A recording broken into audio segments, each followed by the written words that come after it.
मैं हरगोबिंद जाम कमल, आपका मित्र, आज की राष्ट्रीय आध्यात्मिक काव्य संगोष्ठी में सबका आभार व्यक्त करता हूं, जिन्होंने मुझे आज की संगोष्ठी के लिए अध्यक्ष पद का सम्मान दिया है। और विशेषकर मैं इसकी संयोजिका रचना गुप्ता जी का, अनुज भारत भूषण जी का व अनुज केसर कमल शर्मा जी का आभार व्यक्त करता हूँ।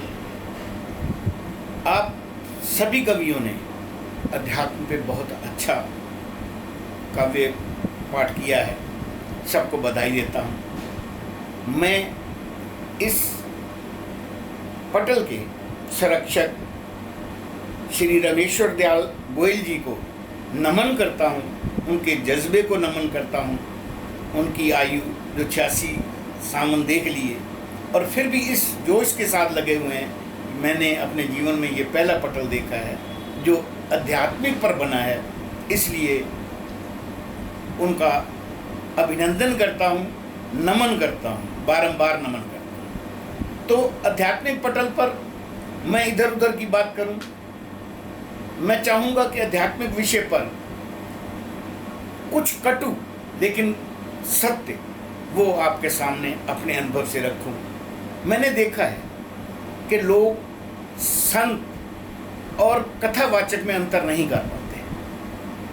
मैं अपने अनुभव से बता रहा हूँ कि वास्तविक संत जो हैं वो टेंट से जाकर आपको अध्यात्म नहीं भेजते। वास्तविक संत छुप कर गुफाओं में रहते हैं या साधारण वेश में रहते हैं।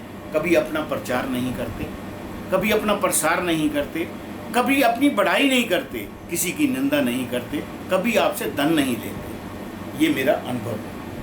और एक बात और आपसे साझा करना चाहता हूँ कि जो आदमी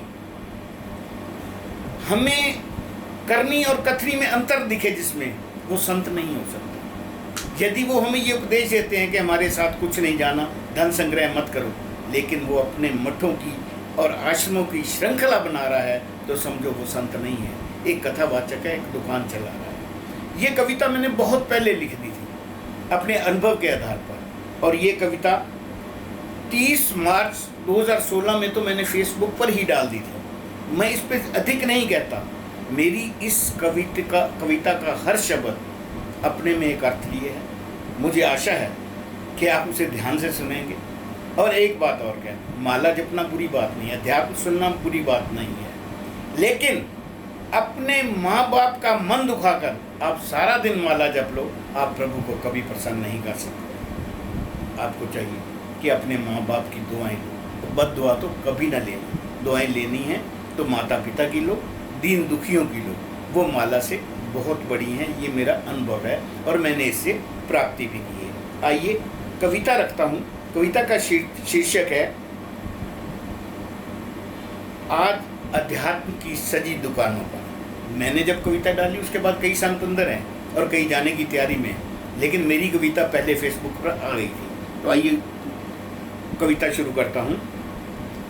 अध्यात्म नहीं मिलता है वहाँ जो दुकान सजाए बैठे हैं। अध्यात्म नहीं मिलता है वहाँ जो दुकान सजाए बैठे हैं।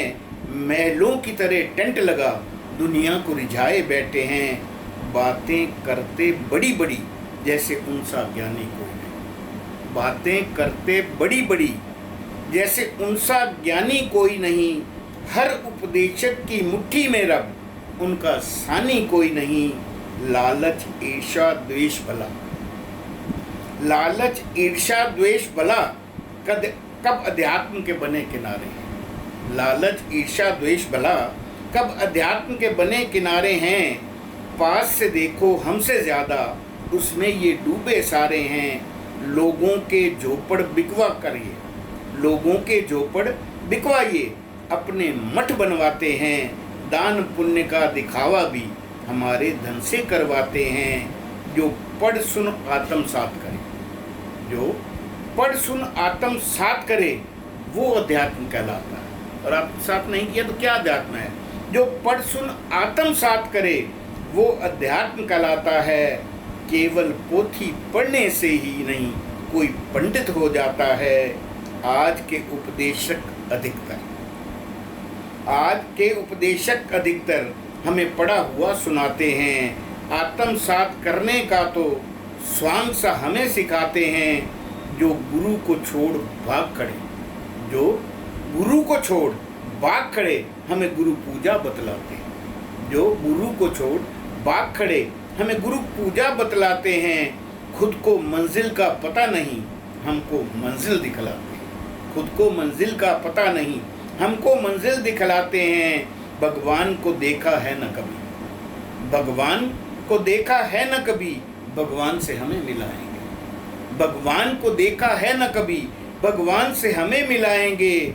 मट्ठों के अवतार एक दिन खुद भगवान हो जाएंगे। मट्ठों के अवतार एक दिन खुद भगवान हो जाएंगे। धर्म श्रद्धा अध्यात्म सभी, धर्म श्रद्धा अध्यात्म सभी मन के विश्वास की बातें हैं। धर्म श्रद्धा अध्यात्म सभी मन के विश्वास की बातें हैं। इन सजी दुकानों में कुछ भी नहीं, ये तो कोरी चाहते हैं। विश्वास के बूते धन्ना ने, विश्वास के बूते धन्ना ने बट्टे में भगवान भी पाए थे। अगर आपने प्राप्ति करनी है तो आपका विश्वास करा सकता है और कोई नहीं करा सकता। विश्वास के बूते धन्ना ने बट्टे में भगवान भी पाए थे। मंत्रों से पंडित पा न सका, सेवा ने सेवक बनाए थे। विरोध नहीं मेरा कोई, विरोध नहीं मेरा कोई मंदिर मस्जिद गुरुद्वारों से। विरोध नहीं मेरा कोई मंदिर मस्जिद गुरुद्वारों से।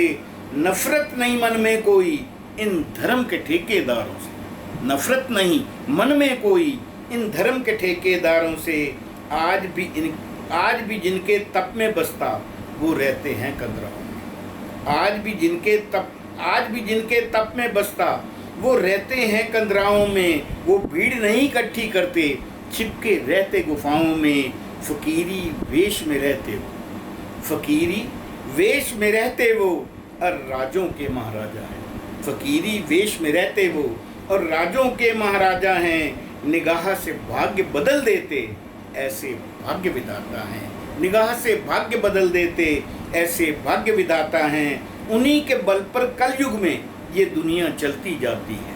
उन्हीं के बल पर कलयुग में ये दुनिया चलती जाती है। उन्हीं के तप पर टिका हुआ आज धर्म कुछ बाकी है।